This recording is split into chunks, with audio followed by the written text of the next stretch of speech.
বাঁশ হচ্ছে এত সহনশীল একটা উদ্ভিদ যেটা হচ্ছে পারমাণবিক বোমাতেও বাঁশ নষ্ট হয় না। বাঁশ হচ্ছে সমুদ্রপৃষ্ঠ থেকে 4000 মিটার পর্যন্ত উচ্চতায় বাঁশ হতে পারে। এটা হচ্ছে ড্রাগন হোয়াইট বলে, হিপনো ব্যাম্বোসা এটার জেনেরার বাঁশ, এবং এটা জাপানি ভ্যারাইটি একটা। একটু জানতে চাচ্ছি যে আসলে আপনি যখন এই বাসটি সম্পর্কে বলেছেন, জি। মানুষের কিন্তু প্রচুর আগ্রহ যে আসলে হিরোশিমা নাগাসাকি যখন বোমা হামলাটি হয়েছিল তখন কোনো কিছু বেঁচে থাকার সম্ভাবনা ছিল না। জি। তারপরে আসলে এই গাছটি উদ্ভাবন হয়েছে এবং এটি নিয়ে দর্শকদের আসলে প্রচুর আগ্রহ। একটু দর্শকরা জানতে চায়, আসলে এটির ইতিহাসটা জানতে চায়, কিভাবে আপনারা এটা আনলেন এখানে। এখানে আমরা জাতটা আগেই এসছে, আমরা দেশ থেকেই সংগ্রহ করেছি।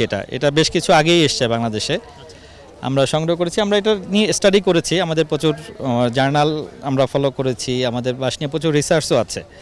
আমরা এসে বৈশিষ্ট্য পাতা অন্যান্য গাছের বৈশিষ্ট্য, যেমন সবুজ পাতা হয়, সবুজ পাতা হয়। এটা হচ্ছে দেখেন, এটা পাতাটা সম্পূর্ণ ডিফারেন্ট, সাদা পাতা এবং হচ্ছে যে সবুজ স্ট্রাইপ থাকে একটা।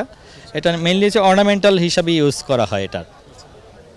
আর বাঁশের অন্যান্য দিক, বাঁশের যে এরকম সবুজ হয়, হলুদ হয়, এটাই ডিফারেন্ট একটু, সম্পূর্ণ আপনি আলাদা, সম্পূর্ণভাবে আলাদা করতে পারবেন বাঁশটাকে। আমরা বাঙালিরা যারা আছি তারা তো সাধারণত বাসটা যেভাবে ব্যবহার করি, হয় বাড়িতে, না হলে যে কোনো বিল্ডিংয়ে তৈরি করার ক্ষেত্রে, এবং অনেক বাড়ি অনেক কিছু ক্ষেত্রে আমরা কিন্তু বাসটা ব্যবহার করি। কিন্তু সাধারণত যেই বাসটি আপনি কথা বলছেন আমাদেরকে, এই বাসটি কোন কাজে ব্যবহার করা হয়? এটা সাধারণত অর্নামেন্টাল হিসেবে ইউজ করা হয় বাঁশের।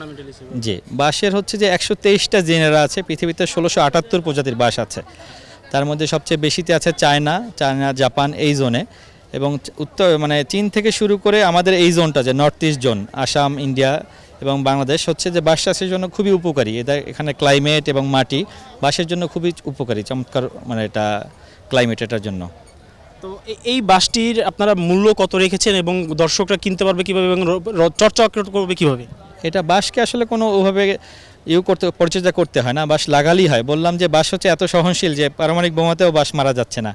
তো বাঁশকে লাগালেই হলো, প্রথমে একবার লাগালে প্রতিদিন 6 ইঞ্চি করে বাঁশ বাড়তে পারে, এবং বাঁশ একবার লাগালে এবং 4 বছর থেকে সে হারভেস্ট করতে পারবে। যে বাণিজ্যিক যে বাঁশগুলো আছে, 4 বছর বয়স থেকে এগুলো সংগ্রহ করতে পারবে, এবং লাইফ টাইম হচ্ছে 60 থেকে 120 বছর বাঁশের।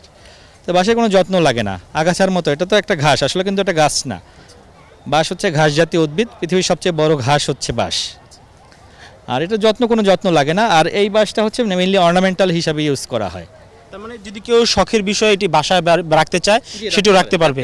আমাদের কাছে কিছু চারা আছে, আমরা এটা কত 1500 টাকা করে রাখছি। এটা চাইলে সংগ্রহ করতে পারে যে কেউ। আর যদি আপনার এই সম্পূর্ণ বড় যে বাসটি রয়েছে এখন, যেটি বড় অবস্থায় যেটি রয়েছে, এটি যদি কেউ কিনতে চায় তাহলে কত টাকা? এটা মেলার শেষে আমরা দিতে পারবো, যেহেতু প্রদর্শনীর জন্য আছে। এটা মেলার শেষে যদি কেউ সংগ্রহ করতে চায়, যেহেতু ড্রামে করা এবং বড় গাছ, এটা আমরা 8000 টাকা করে আমরা দিতে পারবো। কেউ যদি মেলার শেষে সংগ্রহ করতে চায় তাহলে এটা আমরা দিতে পারবো তাদেরকে।